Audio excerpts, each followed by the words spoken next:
This is TWiT. This episode of Tech Break is brought to you by our friends at IT Pro TV, now called ACI Learning. Provide more support for MSP teams by keeping their skills up to date in all aspects of IT, including MS Cloud, AWS, CompTIA, and so much more. TWiT listeners can receive up to 65% off an IT Pro Enterprise Solution Plan. The discount is based on the size of your team when you fill out their form. Hey, what is the difference, I ask you, between Apple's App Store and Google's App Store?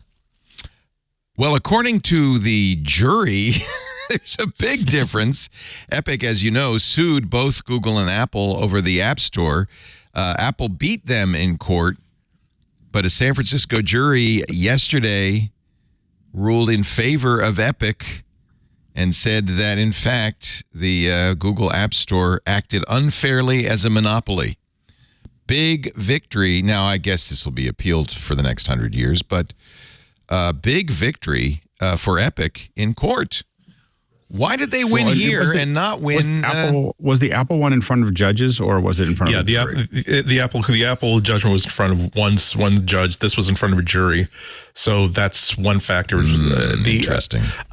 Another factor was that in this case, the Epic had a lot more receipts than Apple, than they had against Apple, where they were able to see that the work that Google had done to basically create what the prosecution would have called sweetheart deals with handset manufacturers to make it more to lock out other app stores from Android, plus the internal documentation, internal messaging inside of Google saying, "Hey, look, this is a really big threat to us. We have to do everything we have to do what we can to sort of tamp this down, because this is how much this will cost us if we allow third-party app stores to get into the business."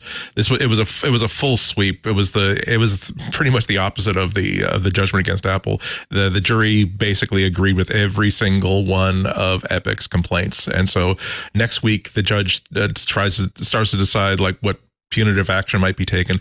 Epic didn't sue for any money. However, what they were suing for is basically an injunction, or basically an occupational order that they could force Google to make sure that they've got blessed. Sorry. They could basically force Android to do something, Google to do something they don't want to do, which is to officially support third-party app stores and do nothing to stop Epic, and also to shut down these exclusivity deals that basically say that if you're gonna get the good stuff from Android, if you're gonna get the Google Maps, if you want to get the YouTube app, you're gonna have to have the Play Store, and you're gonna have to lock out competing. You can't ship any of your phones with competing app stores either. So that could be a big problem. The jury, in under 4 hours, decided that Google had engaged in anti-competitive conduct, harmed Epic, and illegally forced its own billing system on developers.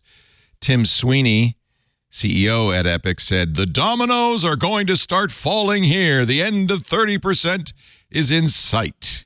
Yeah, spare me that guy. But I think the challenge here is, yes, he's very excited about not keeping that money for himself. That's what a jerk. But here's the thing. It is Google. I mean, the problem is the Apple ruling was very much like Apple is a monolith that has a black box, and it says, you want to be in the black box, here's what the rules are. And the challenge with Google is like, no, we're open and we have partners and all of that. And I was like, well, the problem is then they were trying to exert, essentially for the same reasons as Apple, exert control in order to take money out of the ecosystem.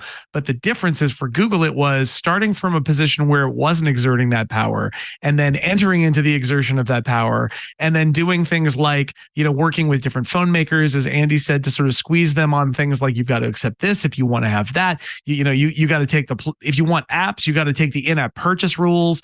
And then they also did a few things like approaching other developers and saying, why don't we invest in you so that you'll use our system, which the jury they weren't told that it had to be like a bribe, but it was an anti-competitive action. They call it was a bunch of stuff like that. Hug. It's not a bribe, it's Project Hug. Yeah, exactly right. It's not a bribe at all, but now you're our partner and you're going to do what we want. Isn't that great? Aren't we very happy? And then they also cut a bunch of secret deals like the one with Spotify. Doesn't and Apple do that too? Don't we think Apple does the same thing with Amazon and Spotify? And but so here's the and I should also say the other thing that the jury had to decide on is, do you believe that Google's argument about why it charges 30% has no alternative explanation that is simpler, and they seem to not believe it. Although I think there are actually some explanations that you could have used, but they didn't take them. So yeah, I mean, Apple has done some of this stuff, but I think that the real difference is in presentation, where Apple sort of was upfront of like, we control it all, one in, and Google was sort of like, hey, we're expansive, but it'd be shame if something happened. And it led down this path where this was, one, in front of a jury, and two, kind of a clearer case all around than the Apple stuff, which is a little bit harder to make. So I'm not convinced that all the dominoes are going to fall Tim Sweeney's way, but and this may yet be appealed out. But there's some interesting reasons why this way went it did. Yeah, and it's probably going to. I mean, this is the beginning of a 3 to 5 year, travel to the Supreme Court. And so, it's still got some time. It's the last time a jury will have to weigh in. It's going to be judges all the way down now, right? Yeah. After this is past the jury, and and I think the judges oftentimes are a little bit more stringent on what that means, what those requirements mean, because they just see them more often. And so a jury is going to be less technical. A jury votes from the heart. The judges vote from the brain.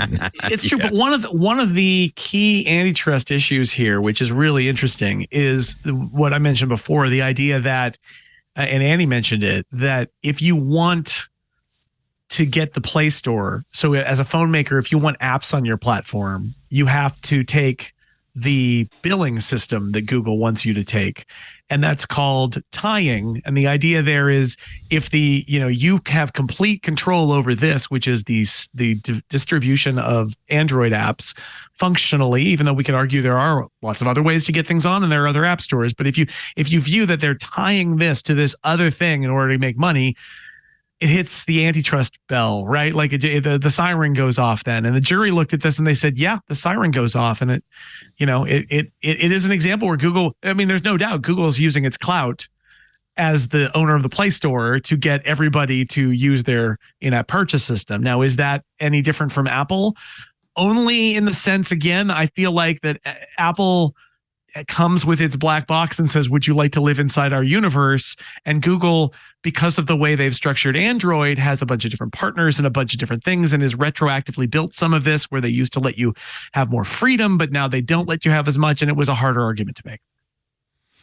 Apple said, though they didn't respond to a request for comment, that's what they said. Google plans to... They were hiding. Google plans to appeal. This is according to Bloomberg. Apple has said in the past it doesn't have any side deals with developers, although we do offer discounted rates to some video streaming partners like Amazon. Google, in a way, it's sad, got in trouble because they have because Android's open source. You just said it. It requires a lot more. There's just. I admired them for doing that, but then they had if you want to have the Google Play Store and all of that, you've got to adhere to our. And people who buy Android phones kind of want the Google stuff on it. So yeah. I mean, I kind of honor Google for saying, well, we're going to keep it open source. And you could, as a handset maker, you could use AOSP, the open source version of Android, without any of the Google products on it. And that's no small thing, I think. I mean, but it is no small thing. I agree. That's a big deal that they Amazon based Fire OS on Android, and there are a whole bunch of other projects all across the world that aren't even phone related that are based on the open source version of Android. So it's no small thing. But let's not kid ourselves that the ideal from like 2005 pre iPhone that we want to create a platform agnostic operating system that treats everybody, and then Google figured out that developing all this software is really expensive, and it's also a huge opportunity that we're basically leaving money on the table. We will let you have the car with no air conditioning, the factory radio, the cloth seats. If you want the car that everybody wants, you're going to have to sign some deals with us. And how do you feel about rolling up the windows by hand? Exactly. It's funny. That's all cars had but now I like if somebody has that in their car, it's like, what the hell? This is 18th century technology. Don't you have a button you can push? That was a big. I'm old enough to remember when that was a big deal when power windows came into cars. That was like, ooh. I just know that if I get in a rental car and I don't have a rear view camera, I'm like, oh, I know. How do you back up? What do I do here? You mean I have to look? How did I get here? Oh, yeah, but exactly. I can't really turn that way. I don't know how to do that anymore. My neck doesn't go that way anymore. It's also made road rage a lot harder to execute because back in the, again, I grew up in an age of power windows, but we still understood that like if someone had just cut you off and you're next to each other at a red light, you can go basically saying, hey, idiot, hold down your window so I can yell at you now. That's right. What do they do now? Yeah, push. That's a good point. What is the gesture for open your window? Oh, well. Tap, tap, tap.